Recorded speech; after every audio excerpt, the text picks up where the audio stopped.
Laugh at the cringe, learn from the crumble. This is Cringe and Crumble. Welcome to the podcast where honesty meets humor and the messy parts of life finally get their spotlight. I'm your host, Tranisha, and here we dive into dating, friendships, healing, and all the awkward in-betweens.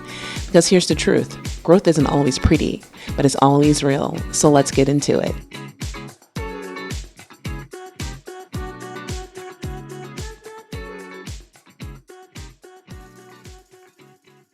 Hello, everyone, and welcome back to Cringe and Crumble.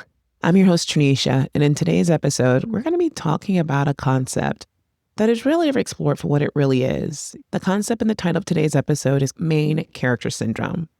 But before I dive into this episode, I have to let you guys know how this episode was born. So picture this. It's before 7 a.m. I'm on my morning commute and barely awake, just trying to breathe and exist in peace. And then there's always this one person that decides that the bus is a perfect place to have a work conference call. And while they're on this call, it's not like they're in a whisper, but more so it's kind of like a performance because their voice is projecting throughout the entire bus. But I know some of you are going to be thinking, like, what do you expect, Tranisha? You're taking a commuter bus into the office and you're in a public space. So these type of hiccups are bound to happen. But I'm not saying that you are not allowed to talk on your phone or to communicate in any way, shape, or form.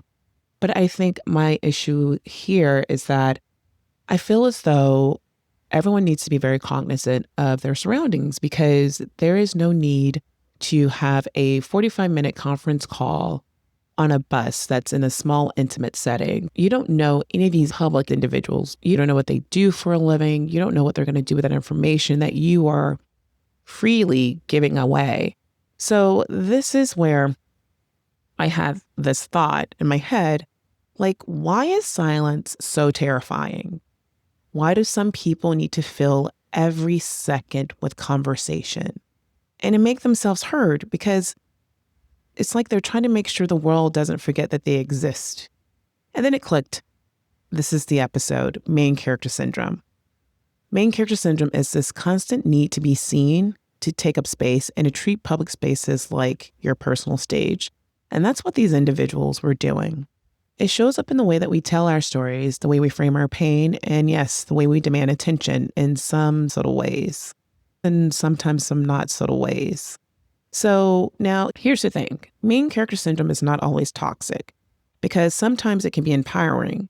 The issue arises when our self-centeredness blocks out empathy, when we start mistaking attention for connection. Think about when a friend comes to you in pain and instead of listening, you're just waiting for your turn to talk. That's when connection turns into performance. But let's rewind back to the pandemic. You remember when the world shut down and our lives got really, really small? We Zoomed alone, we cried, we celebrated, and we mourned through screens, all alone. And then when things reopened, I realized a lot of us didn't know how to let people back in. We spent so much time narrating and documenting and performing our lives because it gave us structure in this chaos. And that's when the main character lens just kind of stuck. Social media poured gasoline on this fire and our feeds became our stages. And the captions became our monologues. But here's the catch though. Sometimes social platforms don't just showcase us, they shape us. The algorithms reward the extremes because let's be honest, sometimes a breakdown can go viral faster than a breakthrough. That means performance often wins over authenticity. And we start sharing, not just because it's true, but because it'll trend. We overshare, we blur our boundaries, and we confuse digital intimacy for the real thing. It started to feel like a genuine connection, sometimes even more real than what was happening offline. But when you think about it, suddenly validation becomes currency, and without it, we feel invisible, like our experiences don't matter unless they've been acknowledged, liked, or shared. Are we motivated by authenticity or by ego? Because when we're always chasing the spotlight, something else slips away, and that's empathy. That's the heart of this episode, distinguishing between being the center of your own story versus expecting to be the center of everyone else's. Now, If we stay too long in this syndrome, we forget how to coexist. And main character syndrome is like a mirror. It reflects our deepest desires to matter, to be seen, and to feel real. But here's the truth, though. You don't have to be the main character to be worthy. You can be a friend, the witness, and a quiet presence in someone else's story and still matter. Empathy brings us back to this collective. It reminds us we're all part of something bigger than ourselves. Empathy isn't flashy. It isn't loud. It's quiet. It's deliberate, and it's humble.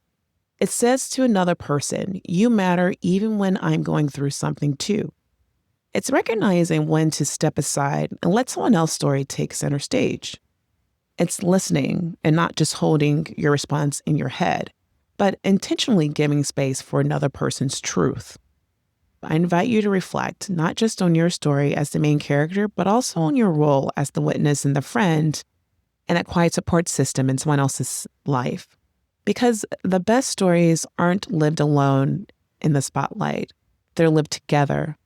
So with that being said, I want to say thank you all so much for listening. And if this episode really resonated with you, share it with someone else who might need the reminder that being seen doesn't always require the spotlight.